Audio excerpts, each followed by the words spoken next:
Movie के शुरू होते ही हम एक स्ट्रीट फूड बहुत मजे मजे के खाने बनाया करता था। इसका एक छोटा सा रेस्टोरेंट है, मगर वो उसको साफ रखता है और अपने प्रोफेशन से भी बहुत प्यार करता है। लेकिन जो पास्ट में गांव के साथ हुआ वो बहुत ही बुरा था। उसके फादर ने सिर्फ इसलिए उसे एक शेफ के पास छोड़ दिया कि वो कुकिंग को सीख सके। गांव ने ये डिसाइड कर लिया था कि एक दिन वो बहुत बड़ा शेफ बनेगा और हर वो चीज हासिल करेगा जो वो अपने बचपन में ना कर सका। गांव के फादर एक बहुत अच्छे शेफ थे और अब तक तो वो बहुत ही कमाल शेफ बन चुके थे, एक तरह के मास्टर शेफ। लेकिन उनका बेटा यानी गाओ उनसे बहुत नफरत करता था, क्योंकि उसने अपना बचपन यानी चाइल्डहुड अपने फादर के बगैर गुजारा था।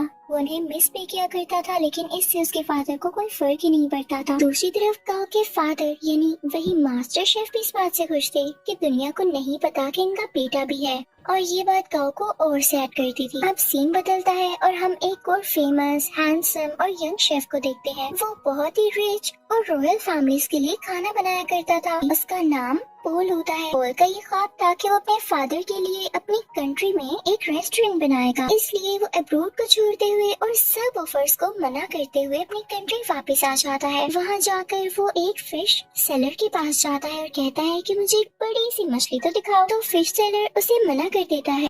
अब जैसे ही गाओ उसके पास बड़ी सी मछली लेने आता है तो वो आदमी उसे मछली दे देता है। ये देखकर पॉल को बहुत गुस्सा आता है और वो गाओ को गुस्से से देखता है, जैसे वो उससे जेलस हो कि भाई इसने उसको मछली क्यों दे दी। फिश सेलर जब इन दोनों को गुस्से में देखता है तो वो मछली के 2 टुकड़े कर देता है ताकि इनमें लड़ाई न हो, लेकिन वो दोनों फिर भी एक दूसरे को गुस्से से घूरते रहते हैं। अब हम पॉल के शानदार और बहुत ही प्यारे रेस्टोरेंट को देखते हैं जिसकी आज ओपनिंग होती है। वो बहुत नीट एंड क्लीन एडवांस तरीके से बनाया गया और बहुत ही खुला रेस्टोरेंट होता है। उसको बहुत अच्छे तरीके से डेकोरेट किया होता है। पॉल ने जो नया रेस्टोरेंट खोला था वो गांव के रेस्टोरेंट के बिल्कुल सामने था, जिसे देखकर गांव के दोस्त घबरा जाते हैं, क्योंकि ये नया रेस्टोरेंट इन कस्टमर्स का सारा इंटरेस्ट अपनी तरफ करने वाला था और इन सब लोगों को इनसे छीनने वाला था। और जिस बात का डर था वही होता है। सब लोग नए रेस्टोरेंट का टेस्ट चेक करने के लिए उसमें चले जाते हैं, तो गांव के दोस्त गांव को सपोर्ट करने के लिए डिस्काउंट ऑफर की अनाउंसमेंट करते हैं,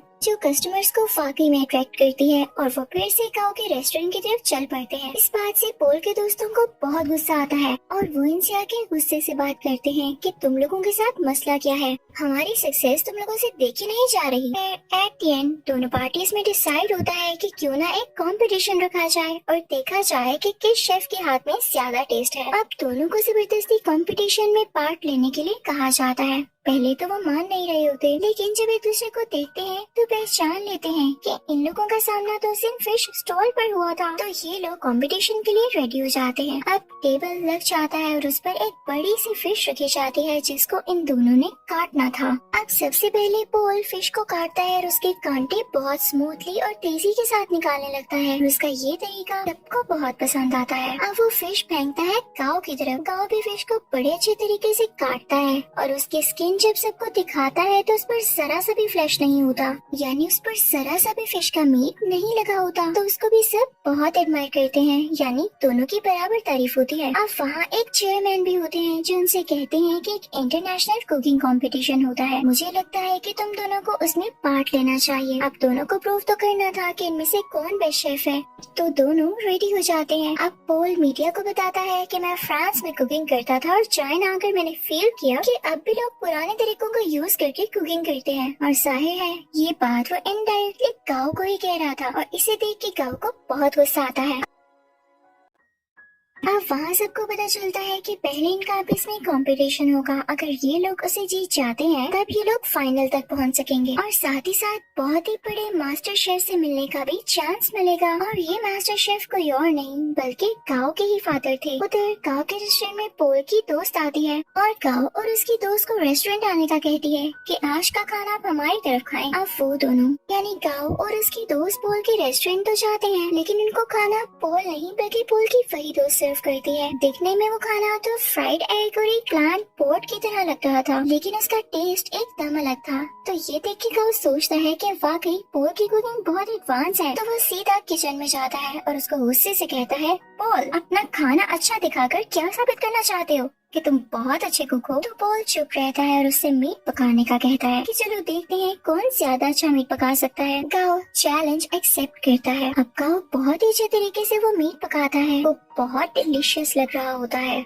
अब पॉल उसे कहता है कि मैं तुम्हें सेम रेसिपी के साथ ये डिश बनाकर दिखाता हूँ। पॉल शुरू करता है और सेम डिश बहुत ही कम टाइम में बना लेता है। जब गाओ उसको स्मेल करता है तो उसे अपनी डिश में और इसकी डिश में कोई फर्क नहीं लग रहा होता। तो वो समझ जाता है कि वाकई इसके पकाने का तरीका बहुत एडवांस है। वो उदास हो जाता है, वहाँ से चला जाता है। अब गाओ को कोई कहता है कि उसे उसके फादर बुला रहे हैं। गाओ अपने फादर के पास जाता है और कहता है कि अब आपने मुझे क्यों बुलाया, जबकि आप ये बात मानते ही नहीं कि मैं आपका बेटा हूँ। तो मास्टर शेफ उसे कहते हैं मैंने ऐसा इसलिए किया ताकि दुनिया ये न कहे कि तुम मेरे बेटे हो, इसलिए तुम इंटरनेशनल कंपटीशन तक पहुँच सके। बाकी मैं तो यही चाहता हूँ कि तुम खुद ये करो। तो गाओ कहता है डैड मुझे वैसे भी आपकी सपोर्ट की जरूरत नहीं, जब मुझे आपकी जरूरत थी तब आप मेरे पास नहीं थे। खैर मैं अब ये साबित करके दिखाऊंगा कि मैं वो हासिल कर सकता हूँ जिसकी वजह से आपने मुझे छोड़ा। अब गाओ यहाँ से चला जाता है क्योंकि उसे अपने डैड की किसी भी बात पर यकीन नहीं होता। अब next day international cooking competition होता है। सब प्रिपरेशन की जा चुकी होती है।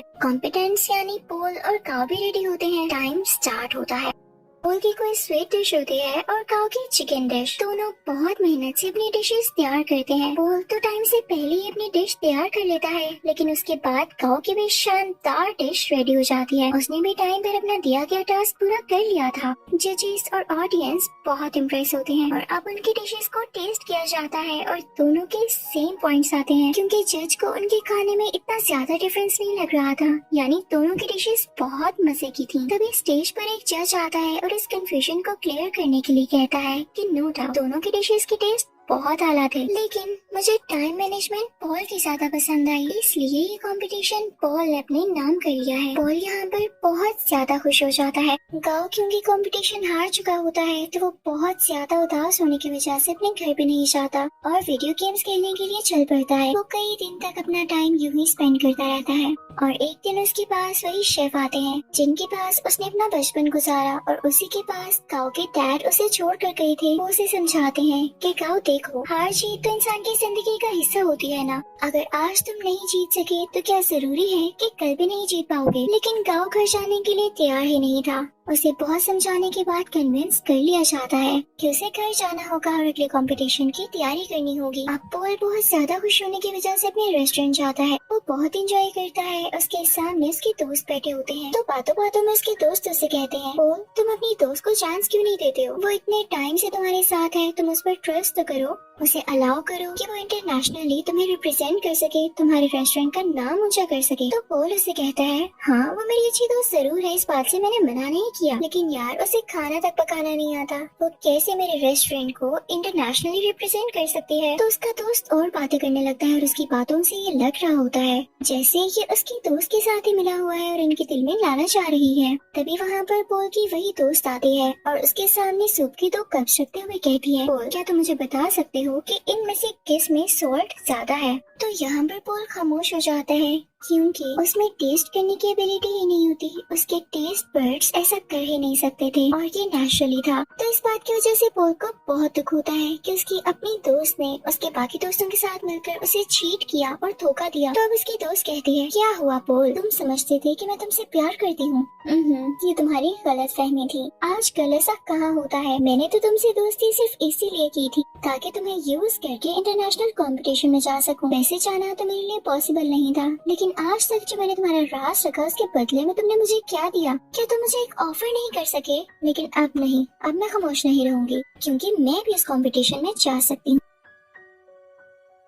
अब यहाँ पर एक और बड़ी बात रिवील होती है कि पॉल की दोस्त पॉल के ही दोस्त के साथ मिलकर पॉल को चीट कर रही थी क्योंकि वो दोनों अब रिलेशनशिप में थे और पॉल के अगेंस्ट ही एक साजिश यानी कॉन्स्पिरेसी चल रहे थे कि पॉल के रेस्टोरेंट को बेच देंगे और उनसे जो पैसे आएंगे उनसे अपनी लाइफ स्टार्ट करेंगे। लेकिन पॉल भी ऐसा होने दे नहीं सकता था। पॉल बहुत उदास हो जाता है और अपने रेस्टोरेंट से बाहर आ जाता है। रात हो चुकी होती है और वो बाहर बैठकर ड्रिंक करने लगता है। तभी उसे गाँव भी देख लेता है और उसके पास आके कहता है पॉल तुम उदास क्यों बैठे हो यार, तुम तो जीत चुके हो, तुम्हें खुश होना चाहिए। तो पॉल उससे कहता है हाँ जीत तो चुका हूँ पर हार भी बहुत कुछ चुका हूँ। खैर तुम छोड़ो, तुम्हें एक बात बताता हूँ, सामने ये बैनर देख रहे हो, वो इनफैक्ट गाओ के फादर यानी उसी मास्टर शेफ की पिक्चर होती है। तो पोल उसकी तरफ इशारा करके कहता है कि ये मेरे आइडियल है, मैं चाहता हूँ मैं इनकी तरह बनूं। तो गाओ आगे से हल्का सा मुस्कुराता है और कहता है पोल ये मेरे फादर है, तुम यही सोचते हो ना कि अच्छे इंसान है और तुम इनके जैसा बनो, तो मैं तुम्हें बताऊं मेरे फादर दिल के बहुत बुरे हैं। गाओ उसे अपने पास्ट की स्टोरी बताने लगता है कि उन्होंने मेरे साथ क्या क्या किया। पहले तो पोल कहता है गाओ तुम मजाक कर रहे हो यार, बस कर दो। लेकिन गाओ उसे बताता है नहीं, वो मुझे बचपन में वाकई में छोड़ गए थे सिर्फ इसलिए कि मैं उनके प्रोफेशन को अपना नहीं पा रहा था। मैंने अपना सारा बचपन उनके बगैर गुजारा है।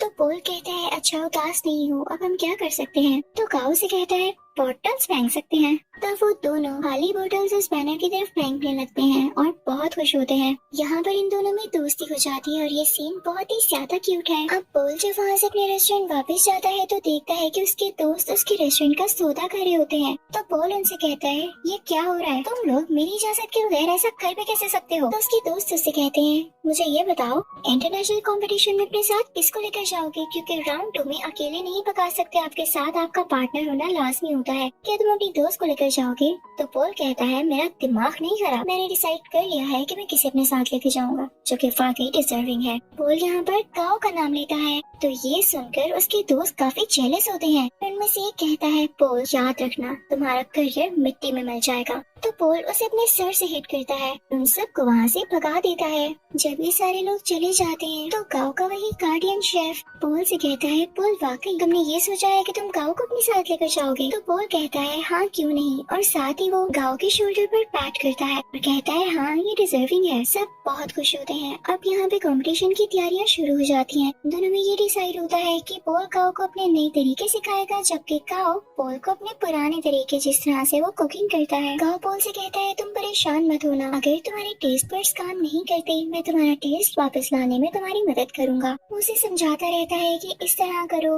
पोल भी उसे नए नए तरीके बताता रहता है और यहाँ पर इन दोनों का काफी अच्छा टाइम स्पेंड हो जाता है। ये रोज खाना बनाने की प्रैक्टिस करते, साथ साथ डांस करते, सिंगिंग करते और बातें करते। और अब यहाँ इन दोनों की दोस्ती और भी गहरी हो चुकी थी। अब वो दिन भी आ जाता है जब इंटरनेशनल कंपटीशन का राउंड 2 होता है। ये दोनों अपनी डिश बहुत अच्छे तरीके से बनाने लगते हैं और कम ही टाइम में बहुत अच्छी स्वीट डिश तैयार कर लेते हैं जो कि जजेस को इतनी ज्यादा पसंद आती है कि वो कहते हैं हमने आज तक ऐसी डिश नहीं खाई। और ये राउंड ये दोनों विन कर लेते हैं और सही कहा जाता है कि यूनिटी इज स्ट्रेंथ। अब इसके बाद शुरू होना होता है थर्ड राउंड जो कि कुछ दिन बाद था और ये कंपटीशन इनका उसी मास्टर शेफ यानी गाओ के फादर के साथ था। तो यहाँ पर पोल गाओ से कहता है मुझे लगता है कि तुम इस कंपटीशन को जीत सकते हो तो तुम चले जाना। तो गाओ पोल से कहता है तुम बहुत अच्छे शेफ हो, तुम्हें तो एडवांस तरीके में पता है, तुम मेरे से भी ज्यादा अच्छा कर सकते हो। तो पोल कहता है नहीं ऐसी बात नहीं, देखो मैंने अपने फादर का ड्रीम पूरा किया अपना रेस्टोरेंट बनाकर, तो तुम अपने फादर का ड्रीम पूरा करो ना। वो तुम एक बहुत अच्छा शेफ देखना चाहते थे तो तुम उनके सामने जाकर कुकिंग करो और उन्हें प्रूव कर दो कि तुम बहुत अच्छे शेफ बन सकते हो।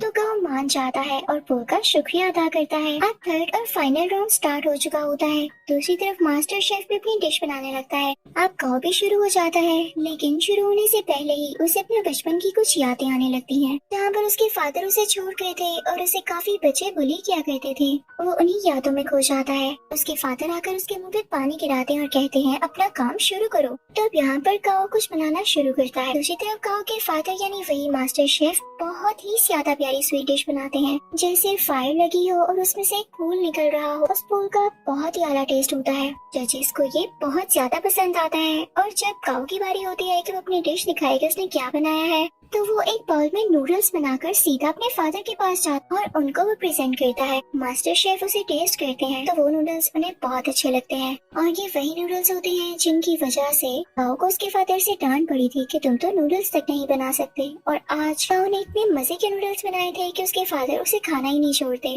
और नूडल्स को वाइल्डली खाने लगते हैं। वो अपने बेटे को रोक के कहते हैं शाबाश बेटा तुमने बहुत अच्छे नूडल्स बनाए। वो यहाँ पे काफी इमोशनल हो जाते हैं तो ऑडियंस को भी पता चल जाता है कि एक तो इनका सरनेम सेम है और इन लोगों का बिहेवियर देख के भी यही लग रहा है कि ये बेटा और बाप है। यहाँ पर गाओ का ख्वाब भी पूरा हो चुका था और उनके फादर का भी। अब उधर हम रेस्टोरेंट में देखते हैं कि पोल और गाओ अब साथ काम करते हैं और उनकी ऑडियंस पहले से कई ज्यादा है, यानी उनके पास और भी ज्यादा कस्टमर्स आते हैं। लोग उनका खाना बहुत ज्यादा पसंद करते हैं और इनके रेस्टोरेंट में अब रौनक ही रौनक हो जाती है। इसी के साथ ये मूवी यहीं पर एंड होती है।